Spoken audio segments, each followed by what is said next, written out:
The smears aimed at Dr. Christine Blasey Ford continue, and the latest example was in the form of a blog post, an anonymous blog post that Dinesh D'Souza decided to tweet out.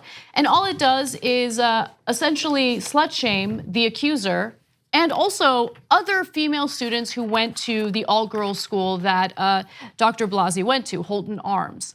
Now, D'Souza tweeted the following: "No one in the media is covering the culture of hookups and binge drinking the accuser was part of." By the way, no evidence that she was part of that. Here's what they're trying to cover up. And in that tweet, he links to a blog post.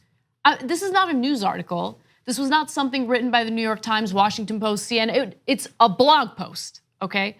And it's for this website called The Cult of the First Amendment.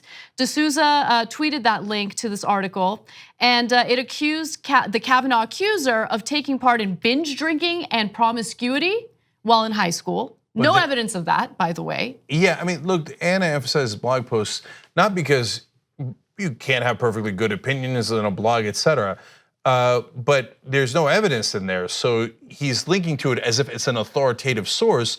What he's linking to is some dude's opinion backed up by no evidence at all. No evidence. So if you read through it, I mean, I encourage you, go ahead, read through it, okay?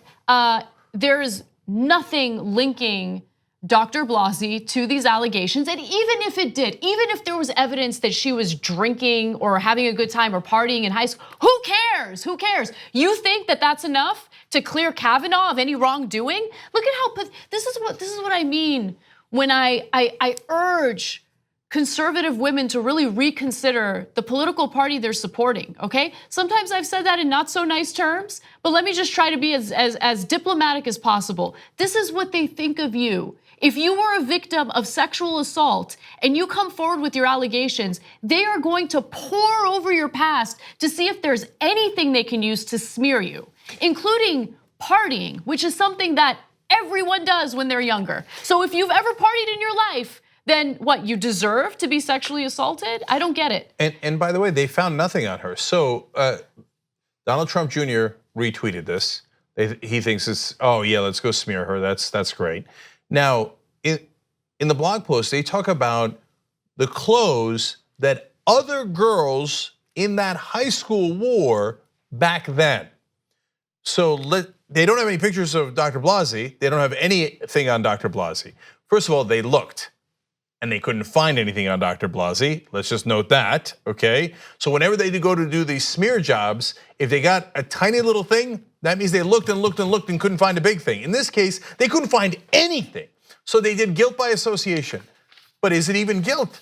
So they're questioning what the girls wore when they were 15 or 16 from back in 1983.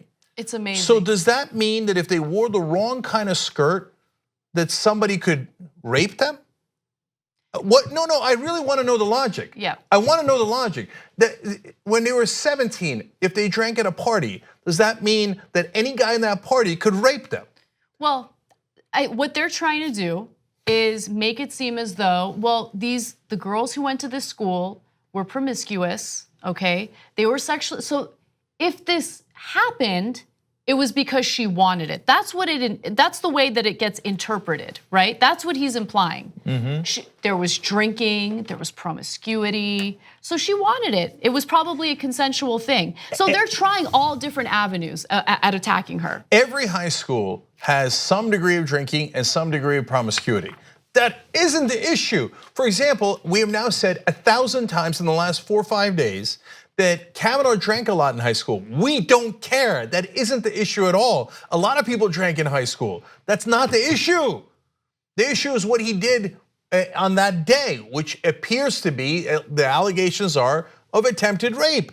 That matters, not the drinking. So not what she wore that day, not if she had a drink, not if he had a drink.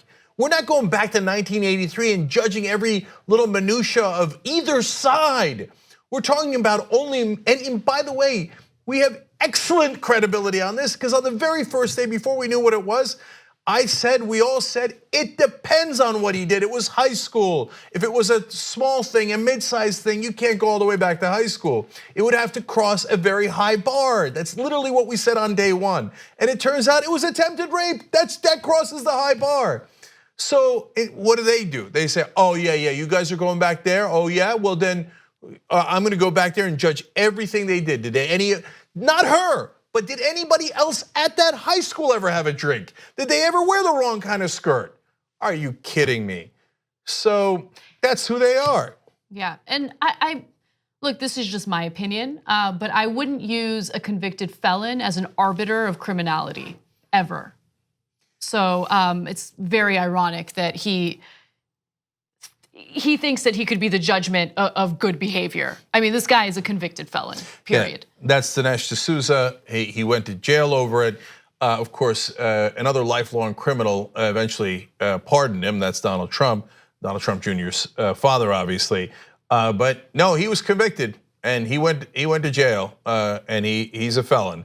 And so, but the Republicans still talk about him like, oh well, he did a movie about the corruption of Hillary Clinton.